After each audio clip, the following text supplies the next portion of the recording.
नमस्कार, मैं हूं हरिशंकर व्यास। सेंट्रल हॉल में आपका स्वागत है।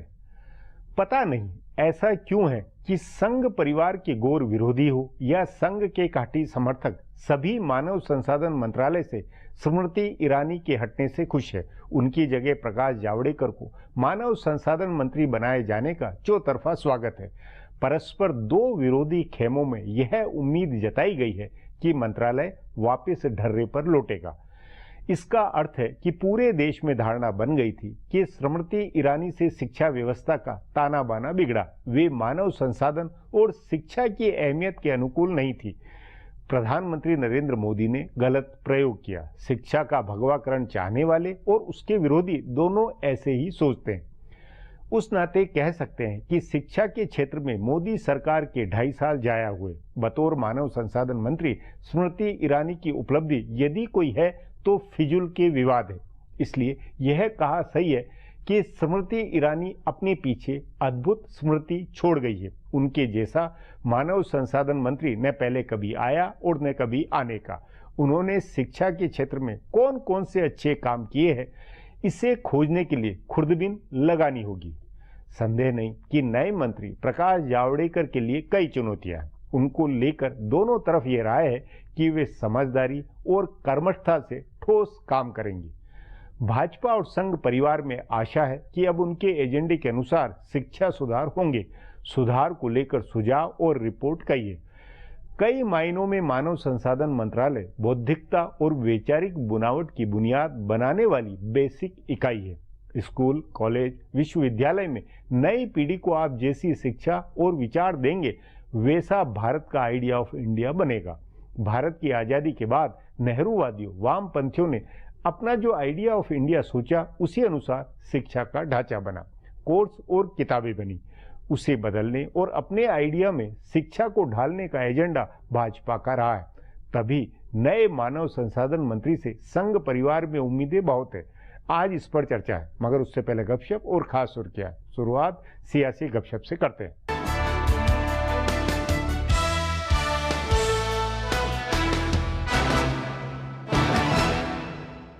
उत्तर प्रदेश में मायावती की मुश्किलें बढ़ने से कांग्रेस में उम्मीद जगी है। कांग्रेस के जानकार सूत्रों का कहना है कि अगर अपने नेताओं की पार्टी छोड़ने से मायावती कमजोर होती हैं, तो वे कांग्रेस के साथ तालमेल के लिए आसानी से तैयार हो जाएंगी। कांग्रेस नेता पिछले कई महीनों से तालमेल की कोशिश में लगे हैं। बताया जा रहा है कि कांग्रेस की ओर से बसपा को 2 प्रस्ताव दिए गए हैं। एक प्रस्ताव तो पंजाब और उत्तर प्रदेश में चुनाव पूर्व तालमेल का है। दूसरा प्रस्ताव पश्चिम बंगाल की तरह सीटों के एडजस्टमेंट का है। लेकिन बताया जा रहा है कि बसपा के नेता दोनों में से किसी प्रस्ताव पर तैयार नहीं हो रहे हैं। उनको लग रहा है कि कांग्रेस के साथ मिलकर लड़ने से जैसे बंगाल में लेफ्ट का सफाया हुआ, वैसा कहीं उत्तर प्रदेश में बसपा का न हो जाए। इसलिए बसपा नेता अभी तालमेल का विरोध कर रहे हैं। पर पार्टी में जैसी भगदड़ मची है और जिस तरह पिछले 2 हफ्ते में ओबीसी, दलित और ब्राह्मण नेता पार्टी छोड़कर गए हैं, उससे मायावती की चिंता बढ़ी है। ऊपर से भारतीय जनता पार्टी दलित वोट के लिए जैसे आक्रामक राजनीति कर रही है, उससे भी वे परेशान है। तभी कांग्रेस को लग रहा है कि अंत में मायावती तालमेल या सीटों के एडजस्टमेंट के लिए तैयार हो जाएंगी। लेकिन अगर वे नहीं तैयार होती हैं, तो कांग्रेस को थक हार कर जदयू और अपना दल के कृष्णा पटेल खेमे जैसी छोटी पार्टियों से तालमेल करना होगा। कांग्रेस उपाध्यक्ष राहुल गांधी अपनी टीम बना रहे हैं। कांग्रेस के जानकार सूत्रों के मुताबिक वे लगातार पार्टी नेताओं से मुलाकात कर रहे हैं और संगठन में कामकाज की उनकी क्षमताओं का आकलन कर रहे हैं। बताया जा रहा है कि राहुल पिछड़ों, दलितों, आदिवासियों और अल्पसंख्यकों को संगठन में आधे से ज्यादा प्रतिनिधित्व देंगे। महिलाओं को भी पहले के मुकाबले ज्यादा जगह मिलेगी। सोनिया गांधी की टीम में अंबिका सोनी, मोहसिना किदवई, जयंती नटराजन, रेणुका चौधरी, शीला दीक्षित जैसी कई बड़ी महिला नेता जुड़ी हुई थी। इनकी जगह लेने के लिए राहुल जो टीम तैयार कर रहे हैं, उनमें 2 फिल्म अभिनेत्रियां खुशबू और नगमा का नाम प्रमुख है। इन 2 के अलावा राहुल की पुरानी सहयोगी मीनाक्षी नटराजन, बिहार से पार्टी की सांसद रंजीता रंजन, असम से सांसद सुष्मिता देव, मुंबई में रहने वाली पार्टी प्रवक्ता प्रियंका चतुर्वेदी, दिल्ली से चुनाव लड़ चुकी रागिनी नायक और पश्चिम बंगाल से सांसद रही मौसम नूर का नाम प्रमुख है। राहुल गांधी छुट्टी से लौटने के बाद कई राज्यों के नेताओं से मिल चुके हैं। वे एक तरफ तो पार्टी के प्रदेश इकाई में चल रही खींचतान खत्म करने का प्रयास कर रहे हैं, तो दूसरी ओर राज्यों से केंद्रीय संगठन में शामिल किए जाने वाले नेताओं पर राय मशविरा कर रहे हैं। उन्होंने तय किया है कि केंद्रीय पदाधिकारियों के लिए राज्यों से ही नाम मंगाए जाएंगे। पुरानी परंपरा दिल्ली से ही नाम तय करने की रही है, लेकिन राहुल गांधी इसे बदल रहे हैं। कांग्रेस संगठन में बदलाव के साथ ही पार्टी के संसदीय नेतृत्व में भी बदलाव की अटकलें शुरू हो गई हैं। कहा जा रहा है कि 18 जुलाई से शुरू होने वाले संसद के मॉनसून सत्र के लिए बदलाव किया जा सकता है। पार्टी के नेता मान रहे हैं कि लोकसभा में सांसदों की संख्या भी कम है और नेतृत्व भी बहुत आक्रामक नहीं है। सोनिया या राहुल गांधी जब सदन में बैठे होते हैं तब तो सांसद जोर शोर से हंगामा करते हैं, लेकिन उनके जाते ही या तो उठकर चले जाते हैं या चुपचाप बैठे रहते हैं। लोकसभा में पार्टी के नेता मल्लिकार्जुन खड़गे का ज्यादा समय कर्नाटक की राजनीति में जाता है और उपनेता कैप्टन अमरिंदर सिंह जब से पंजाब के प्रदेश अध्यक्ष बने हैं तब से उन्होंने संसद आना जाना ही छोड़ा हुआ है। पिछले 2 सत्र में वे संभवतः एक भी दिन सदन में नहीं दिखे। सो ले देकर सारी जिम्मेदारी पार्टी के मुख्य सचेतक ज्योतिरादित्य सिंधिया पर आ जाती है। वे अकेले सदन को संभालते हैं। पार्टी के युवा सांसद खासकर गौरव गोगोई, रंजीता रंजन, सुष्मिता देव आदि उनका सक्रिय सहयोग करते हैं। सो चर्चा है कि सिंधिया को प्रमोट करके लोकसभा में पार्टी का उपनेता बनाया जा सकता है, लेकिन ये भी चर्चा है कि उनको मध्य प्रदेश का अध्यक्ष भी बनाया जा सकता है। ऐसा होता है तो मध्य प्रदेश से ही उपचुनाव जीतकर आए कांतिलाल भूरिया उपनेता हो सकते हैं। हरियाणा के सांसद दीपेंद्र हुड्डा का नाम मुख्य सचेतक के लिए चर्चा में था। अब आज की सुर्खियां ये लीक से कुछ हटकर है और इनसे देश की दशा दिशा को बूझ सकेंगे।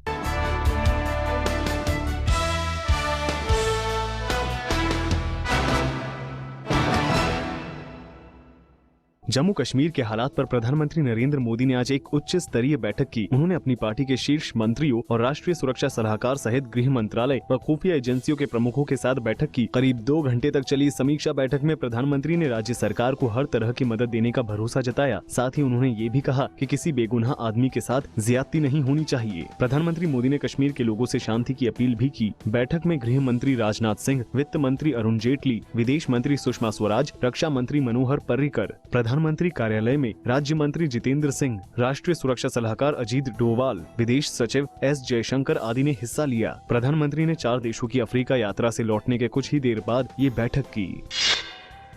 जम्मू कश्मीर में पिछले शनिवार से चल रही हिंसा में मरने वालों की संख्या बढ़कर 31 हो गई है। शुक्रवार को सुरक्षा बलों के हाथों हिजबुल कमांडर बुरहान वानी के मारे जाने के बाद से ही कश्मीर में विरोध प्रदर्शन हो रही हैं। कल शाम हिंसा में घायल एक युवक ने आज दम तोड़ दिया है, जिससे मरने वालों की संख्या बढ़ाकर 31 हो गई है। हालांकि स्थानीय मीडिया ने मारे गए लोगों की संख्या 32 बताई है। बहरहाल मंगलवार को भी कई इलाकों में प्रदर्शनकारियों ने पुलिस पर पथराव किए। कश्मीर में सुरक्षा बलों के साथ चल रही झड़पों में करीब 500 लोग घायल हुए हैं, जिनमें 200 सुरक्षा कर्मी हैं। मंगलवार को कई इलाकों में लोगों ने कर्फ्यू का उल्लंघन करके प्रदर्शन किए। कल रात से श्रीनगर के पुराने इलाके में प्रदर्शनकारियों ने सुरक्षा बलों पर जबरदस्त हमले किए हैं। प्रदर्शनकारियों की ओर से फेंके गए ग्रेनेड से सुरक्षा बलों के 15 जवान घायल हुए। नेशनल हेराल्ड मामले में दिल्ली हाईकोर्ट ने सोनिया और राहुल गांधी को बड़ी राहत दी है। हाईकोर्ट ने पटियाला हाउस कोर्ट के फैसले को पलट दिया है। पटियाला हाउस कोर्ट ने सोनिया और राहुल गांधी को निर्देश दिया था कि वे कांग्रेस और एसोसिएटेड जनरल लिमिटेड की आयकर रिटर्न, बैलेंस शीट आदि जमा कराएं। याचिकाकर्ता सुब्रमण्यम स्वामी की अपील पर सुनवाई करते हुए जस्टिस लवलीन ने उन्हें ये आदेश दिया था। हाईकोर्ट ने इस आदेश को पलटते हुए सीआरपीसी के सेक्शन 91 के तहत कोई भी आदेश देने से पहले आरोपी पक्ष को सुना जाता है, जो कि इस मामले में नहीं किया गया है। हाईकोर्ट के आदेश में कहा गया है कि सुब्रमण्यम स्वामी ने भी इस मामले में गंभीर तरीके से आवेदन नहीं लगाया और उसी तरीके से निचली अदालत ने फैसला भी सुना दिया। अदालत ने ये भी कहा कि स्वामी चाहे तो उसके इस फैसले के खिलाफ अपील कर सकते हैं। संयुक्त राष्ट्र संघ के समर्थन वाले एक पंचाट ने एक अहम आदेश में कहा है कि दक्षिण चीन सागर पर चीन का कोई हक नहीं है। हेग में 3 साल की सुनवाई के बाद 5 सदस्यों की इस पंचाट ने कहा है कि दक्षिण चीन सागर पर चीन का कोई ऐतिहासिक हक नहीं है। 2013 में फिलीपींस इस मामले को संयुक्त राष्ट्र संघ की इस पंचाट के सामने ले गया था। इस पंचाट के आदेश को आगे चुनौती नहीं दी जा सकती है, लेकिन पंचाट अपने फैसले पर अमल नहीं कराएगा। फैसले पर अमल का काम संबंधित पक्षों को ही करना है। इस बीच चीन ने पंचाट के इस फैसले को मानने से इनकार कर दिया है। चीन की सरकारी एजेंसी शिन्हुआ ने कहा है कि चीन इस पंचाट को और इसके फैसले को स्वीकार नहीं करता है। चीन ने कहा है कि ये कई देशों से जुड़ा मसला है और इस पंचाट को ऐसे मामलों में दखल देने का अधिकार नहीं है। गौरतलब है कि रणनीतिक महत्व वाले इस दक्षिण चीन सागर पर चीन अपना दावा करता रहा है और इसे लेकर पूर्वी एशिया के कई देशों के साथ उसका तनाव रहा है। फिलहाल अब एक ब्रेक है, फिर खुलासा होगा।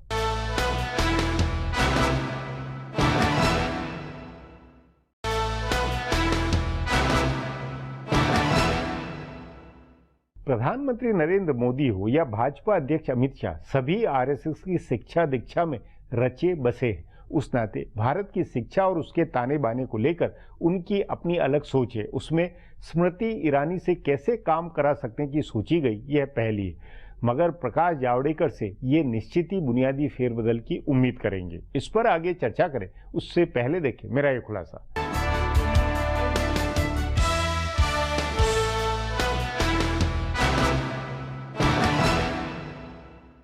स्मृति ईरानी का मानव संसाधन विकास मंत्री बनना और 2 साल बाद बहुत बेआबरू होकर वहां से हटना दोनों रहस्य है। वे बनी क्यों थी और उनको हटाया क्यों गया, इन 2 सवालों का कोई जवाब नहीं है। यह सही है कि उनके 2 साल के कार्यकाल में बहुत विवाद हुए। इनमें उनके डिग्री विवाद को छोड़ दें तो किसी विवाद से उनका कोई नाता नहीं था। हैदराबाद में रोहित वेमुला की खुदकुशी का मामला हो या जेएनयू में छात्रों के देश विरोधी आंदोलन का मामला हो, इनसे उनका क्या लेना देना था। ऐसे ही अगर हर कैंपस में विवाद हुए तो उसके लिए शिक्षा मंत्री से ज्यादा जवाबदेही अखिल भारतीय विद्यार्थी परिषद की रही। इसलिए यह नहीं कहा जा सकता कि वे विवादों के कारण हटी हैं। और जहां तक कामकाज का सवाल है तो सारे विरोधी तो यही बात कहते थे कि उनका मंत्रालय आरएसएस चला रहा है, फिर किसी भी काम के लिए वे जिम्मेदार कैसे हुई। पिछले 2 साल में यह चर्चा रही कि शिक्षा मंत्रालय को चलाने के लिए संघ से जुड़े रहे दीनानाथ बत्रा के साथ 1 दर्जन लोगों की एक कमेटी है। इसी तरह यह भी चर्चा थी कि संघ के वरिष्ठ पदाधिकारी कृष्णा गोपाल नीतिगत मामलों पर सीधी नजर रखते हैं। सो अगर स्मृति ईरानी के पास शिक्षा मंत्री बनने की कोई योग्यता नहीं थी तो उन्हें हटाए जाने का भी कोई वाजिब कारण नहीं है।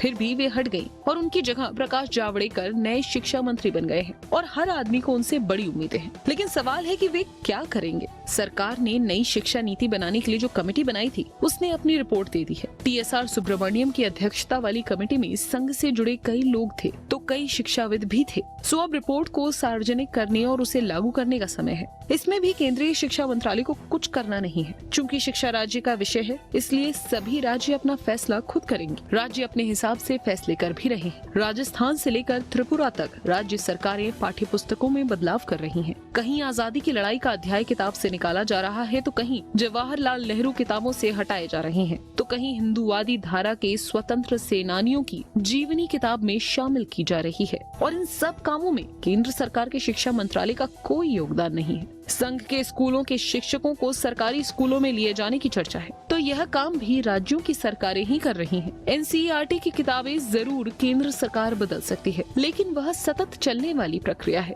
वैसे यह फैसला भी पहले ही हो चुका है कि सीबीएसई के स्कूलों में अब सिर्फ एनसीईआरटी की किताबों से ही पढ़ाई होगी। सो जिस तरह से नई कपड़ा मंत्री स्मृति ईरानी के पास कोई काम नहीं है क्योंकि नई टेक्सटाइल नीति बन गई है और 6000 करोड़ रुपए का पैकेज घोषित हो गया है, उसी तरह नए शिक्षा मंत्री के पास भी कोई खास काम नहीं है। फिर चूंकि प्रकाश जावड़ेकर संघ की पृष्ठभूमि से आए हैं और छात्र आंदोलन से जुड़े रहे हैं इसलिए ये कहा जा सकता है कि वे ज्यादा आक्रामक तरीके से संघ का एजेंडा लागू करेंगे। लेकिन वे वास्तव में कौन सा एजेंडा लागू करेंगे ये अभी नहीं कहा जा सकता है। अब एक ब्रेक है, उसके बाद शिक्षा सुधार की नई उम्मीदों पर चर्चा करेंगे।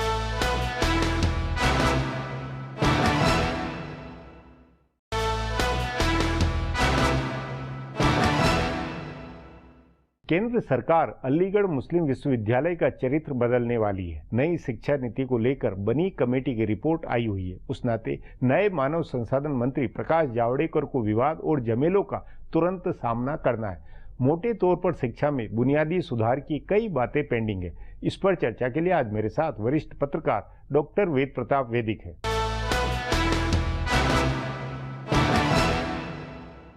वैदिक जी, स्मृति ईरानी को हटाए जाने का स्वागत भाजपा विरोधियों ने भी किया और भाजपा के समर्थक लोगों ने भी किया। ये क्या माजरा है? ये तो बड़ी गंभीर बात है और बड़ी पहेली है। लेकिन मुझे लगता है कि ये गलती जो नरेंद्र मोदी से जल्दबाजी में या बिना सोचे समझे मंत्रिमंडल बनाते समय हो गई, उसका निवारण हो गया तो सभी प्रसन्न हैं इससे। और इस प्रसन्नता के पीछे एक बड़ा कारण ये है कि शिक्षा इस देश की एक बहुत बड़ी पहेली बन गई है। उसको जब तक हल नहीं करेंगे ये देश न तो महाशक्ति बन सकता है न मालदार बन सकता है। द्वितीय महायुद्ध के पहले तक अमेरिका यूरोप के छोटे छोटे देशों से कर्जा लेता था, लेकिन द्वितीय महायुद्ध के बाद अमेरिका ने शिक्षा में सबसे ज़्यादा पैसा लगाया, सबसे ज़्यादा दिमाग लगाया, ताकत लगाई। उसी का नतीजा है कि अमेरिका महाशक्ति बना, अमेरिका सबसे मालदार देश बना। अनुसंधान होने लगे, नई नई मशीनें, नए नए आविष्कार, नए नए व्यापार, बहुत काम हुए। तो मानव संसाधन या शिक्षा की महत्ता के कारण ये कि कोई भी भले विचार के नाते कोई भी हो, लेकिन एक बिल्कुल उस मंत्रालय को से दिशा देने वाला व्यक्ति होना चाहिए। ये हर पक्ष विपक्ष हर कोई मानता है इस बात को। जी हाँ, ये भी हुआ। हाँ, और आपने देखा कि स्मृति ईरानी ने 2 साल निकाल दिए, कुछ भी नहीं किया। कहा कि हम लाखों लोगों से सुझाव मांग रहे हैं। अरे आपका दिमाग जब खाली है तो दूसरों के सुझावों को आप कैसे अच्छा और बुरा पहचानेंगे? आपके अनुसार प्रकाश जावड़ेकर से उम्मीद क्यों बनती है? उनकी बुनावट में ऐसी क्या बात है जिसके आधार पर आप उम्मीद बांधते हैं? देखो, प्रकाश जावड़ेकर एक तो पढ़े लिखे हैं, उनकी डिग्री के मामले में कोई वैसा विवाद नहीं है जैसा स्मृति ईरानी का था। दूसरा, स्वयं एक छात्र नेता रहे हैं, उनको छात्रों की मनोवृत्ति का बहुत अच्छा परिचय है। तीसरी बात, जावड़ेकर एक अच्छे कार्यकर्ता है, निष्ठावान कार्यकर्ता और बड़े मेहनती हैं। जो मंत्रालय उनके पास था, देश में और विदेश में सब दूर जा जाके उन्होंने पर्यावरण का नाद गुंजा दिया, भारत का नाम किया उन्होंने। इससे मुझे उम्मीद बनती है कि जावड़ेकर शिक्षा मंत्री के तौर पर, मानव संसाधन कहते हैं इस नाम को बदलना चाहिए, मानव संसाधन नाम ठीक नहीं है, ये राजीव गांधी ने नाम रखा था। राजीव गांधी को क्या समझ थी? जो नौकरशाहों ने कह दिया वो रख दिया। नरसिंह राव जी को पहला शिक्षा मंत्री बनाया, तो मैंने राष्ट्रपति भवन में ही उनसे पूछा कि अरे आप मानव संसाधन मंत्री कैसे हो गए, मनुष्य संसाधन कैसे हो गया? मनुष्य तो साध्य होना चाहिए, ये राजीव गांधी ने साधन बना दिया। तो अब मुझे लगता है कि जावड़ेकर को पहला काम ये करना चाहिए कि इसका नाम शिक्षा मंत्रालय रखा। नहीं, लेकिन कई लोगों में, जो भाजपा के कार्यकर्ताओं में या भाजपा के पक्षधर लोगों में, उनका ये मानना है कि अब शिक्षा का भगवाकरण होगा, संघ के एजेंडे के अनुसार शिक्षा में फेरबदल हो सकते हैं। क्या ये संभव मानते हैं? वो जो भगवाकरण की बात है ना, तो मोदी के प्रधानमंत्री बनने से पूरे देश के भगवाकरण हो जाना चाहिए था। लेकिन 2 साल में कितना भगवाकरण हुआ है? भगवाकरण हुआ है कि अगवाकरण हुआ है कि पिछवाकरण हुआ है, पता ही नहीं चला है। भाई, सरकार सरकार होती है और ये भारत है, इतना विशाल देश है, इसमें भगवाकरण और लालकरण और कालाकरण और हराकरण हो नहीं सकता है। फिर शिक्षा में बुनियादी परिवर्तन की आप कैसे उम्मीद कर सकते हैं कि प्रकाश जावड़ेकर जो ढर्रा चला आ रहा पिछले नेहरू के आइडिया ऑफ इंडिया से, उसके मुकाबले में अभी चेंज हो जाएगा? ये आप फिर कैसे उम्मीद कर सकते हैं? इसके लिए तो दृष्टि होनी चाहिए, मौलिक दृष्टि होनी चाहिए। उसका भगवाकरण से कोई संबंध नहीं है। नैतिक शिक्षा देना भगवाकरण तो है नहीं। नैतिक शिक्षा तो नैतिक शिक्षा के अंदर ही ये बात आती है, जो पूरा सेकुलर जमात और ये तमाम है कि नहीं, यही तो सांप्रदायिकता, यही तो भगवाकरण है। नहीं, उसमें सांप्रदायिकता की कोई बात नहीं है। नैतिक शिक्षा तो शुद्ध नैतिक शिक्षा है। वो मार्क्सवादी भी उसको मानते हैं, समाजवादी भी मानते हैं, वामपंथी सारे लोग मानते हैं। इस तरह का कोई निश्चय आप प्रकाश जावड़ेकर या सरकार से कर सकते हैं? जो आपने कहा कि नहीं, भारत इतना विशाल देश है, ये है, तो ये संभव ही नहीं है। व्यास जी, आप बिल्कुल, आपने सही बात कही है। ये बहुत बड़ा काम है। ये छोटे मोटे प्रधानमंत्री और छोटी मोटी सरकारों के बस का नहीं है। इसीलिए मैं शब्द इस्तेमाल करता हूँ, क्रांति करें, शिक्षा में क्रांति करें। ये किसी मामूली प्रधानमंत्री के बस की बात नहीं है। ये अंग्रेजी ऐसी डायना है कि ये 10 प्रधानमंत्रियों को जीम जाए, उनको अपना गुलाम बना ले। तो जावड़ेकर किस खेत की मूली है? लेकिन जावड़ेकर हिम्मत करे जरा, तो वो अंग्रेजी की अनिवार्यता समाप्त कर सकता है। दुनिया का कोई देश ऐसा नहीं है जहाँ विदेशी भाषा बच्चों के लिए भी अनिवार्य। आप भाषा से ज्यादा शिक्षा के और जो ये जो मूल बात है, जिसके आधार पर आपने जो पहले कहा है कि अमेरिका एक जो अनुसंधान, अमेरिका ने जो ढांचा बदला, जो उसमें कोई भाषा का ऐसा तत्व मतलब रहा होगा, लेकिन फिर भी जो तत्व बूम थे, वो तत्व तो उस पर तो फोकस होना चाहिए। देखिए, अमेरिका अगर वही काम शिक्षा का जर्मन के माध्यम से करता या फ्रांसीसी के माध्यम से करता, तो भारत की तरह लंगड़ाता रहता। दुनिया का कोई प्रगत देश, 5 महाशक्तियां हैं दुनिया में, 5 महाशक्तियों के यहाँ उच्चतम स्तर तक सारा अनुसंधान, सारा रिसर्च और बच्चों की पढ़ाई तक अपनी भाषा में होती है। पराई भाषा में पढ़कर आप कोई अनुसंधान कर ही नहीं सकते, कोई मौलिकता नहीं आ सकती। अगर स्वाभिमानी और महान देश बनाना है तो स्वभाषा के माध्यम से सारी पढ़ाई होनी चाहिए। जी वैदिक जी, बातचीत को यहीं समाप्त करेंगे। प्रोग्राम में आने के लिए बहुत बहुत धन्यवाद। हमारा प्रोग्राम अब यहीं खत्म होता है। आग्रह है, प्रोग्राम पर अपनी राय hsvyas@nayaindia.com पर ईमेल करके बताएं या hsvyas@Twitter और Facebook/नया इंडिया न्यूज़पेपर पर जाहिर करें। अब कल फिर मिलेंगे इसी चैनल पर, इसी समय।